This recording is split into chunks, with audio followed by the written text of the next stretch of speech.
Okay, thank you. Hello, everyone. Yes, we're Locality is an organisation that brings together, in fact, many hundreds of community organisations. The Bromley By Centre, Newhaven Community Development Association, I'm proud to say, are both our members. We are, I suppose, trying to build a movement of people in their communities, community-run organisations. We sometimes talk about it as trying to change the world, a neighbourhood at a time. I'm particularly pleased to be at this event and see and hear about the collaboration between the university and the local community organisation, and not least because our movement started off more than 125 years ago as collaborations between universities and some of the poorest communities, the slums of Victorian England. It was the elite universities, Oxford, Cambridge and the others, that set up university settlements, Toynbee Hall, Oxford House in East London in the first, followed by others, Cambridge House in South London, Barton Hill settlement in Bristol, the Manchester and Birmingham settlements and so on. It became a worldwide movement.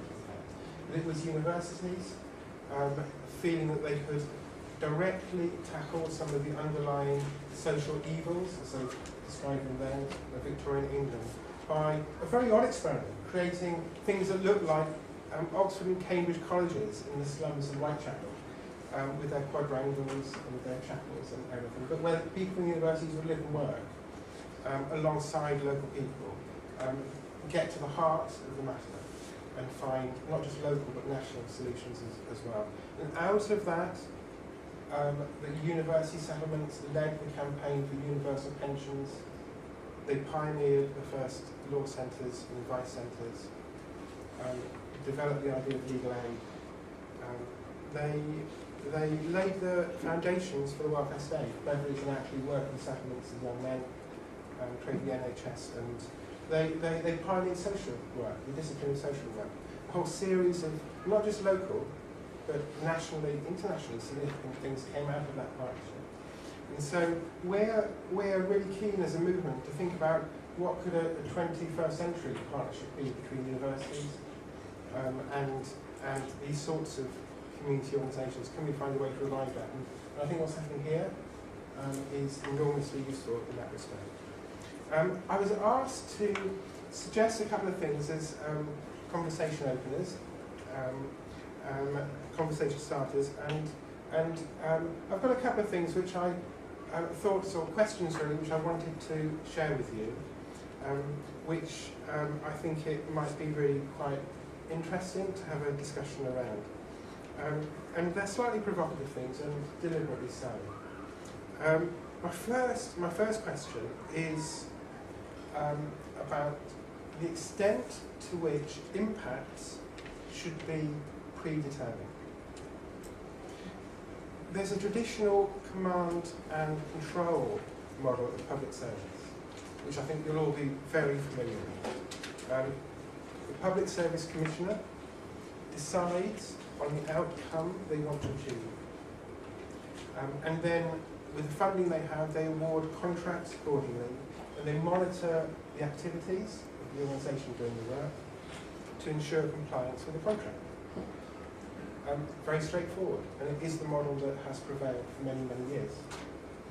But there are problems with this model, and there are manifold problems. There's a tendency in this system for over-standardisation,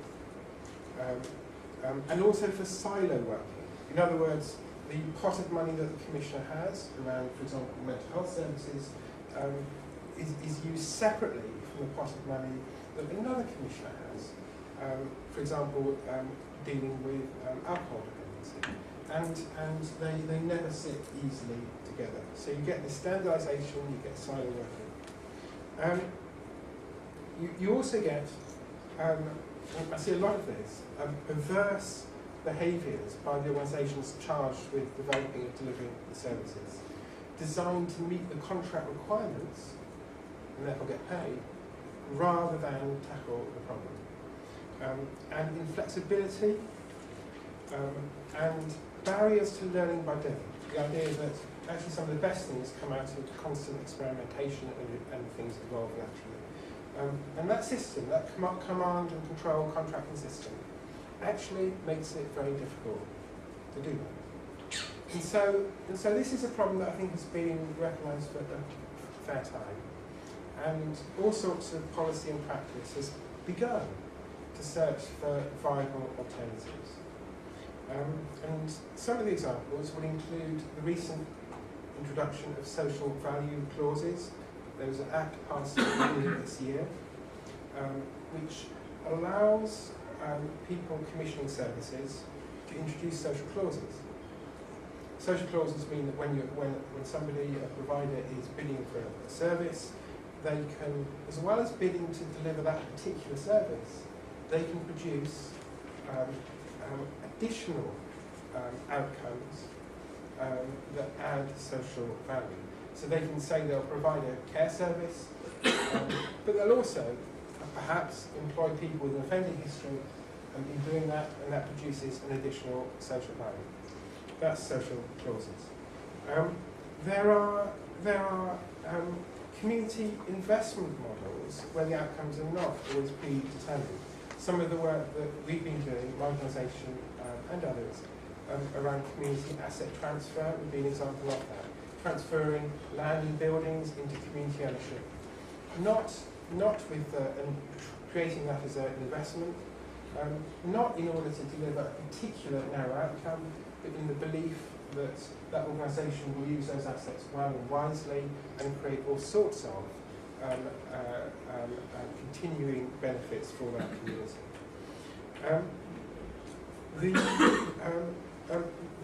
Even more recently, neighbourhood community budgets. The idea that some public money could be pooled at a very local level from different parts of government, not just local authorities, but also health authorities, probation, Job Centre Plus, and so on, be pooled at a very local level, and people could be put in charge locally of how those resources could be used and what sorts of services could be designed. Underlying all of this is these recent experiments, I think, is a challenge of the traditional assumption that the desired outcomes should be determined in advance by enlightened bureaucrats who know what's best for them. So that's my first question. Should outcomes be, should the impacts be predetermined, or are there better ways of doing things? My second question is, can evaluation bring about a shift in power? And the reason I ask that is that evaluation, as many of you will know, is often described as an exercise in proving and improving.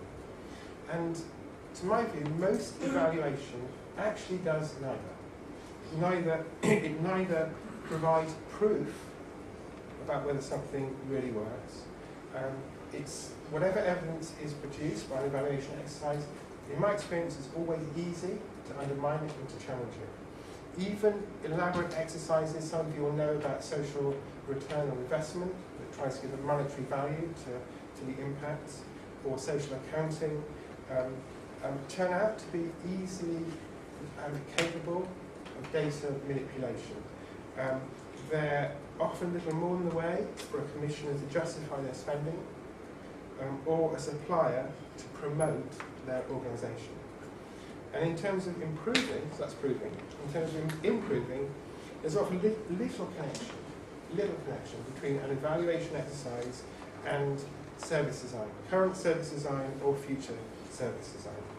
More often, the design of a service is determined by other considerations, by ideology, political ideology, for example, by organisational convenience, and evaluation. So that's what drives it. And evaluation is used in retrospect to bolster a case for doing things a certain way.